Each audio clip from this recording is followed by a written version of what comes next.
Hello mga apo, dahil marami kaming manggang hinog ngayon, ipapakita ko sa inyo kung paano ko i-preserve for future use. Ayan, hiwain lang natin at ihiwalay yung parting may buto para mas madali mamayang tanggalin yung balat. Hinugasan ko muna pala yan bago ko hiwa-hiwain.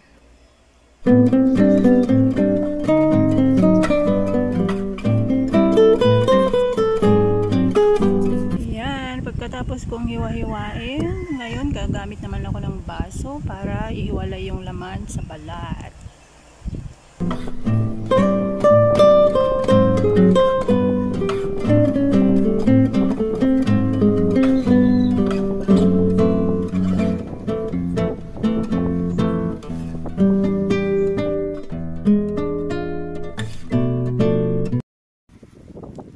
Gagamit ako ng ziplock para paglagyan, para mailagay ko sa freezer. Ayan, punuin lang natin para hindi sayang yung ziplock.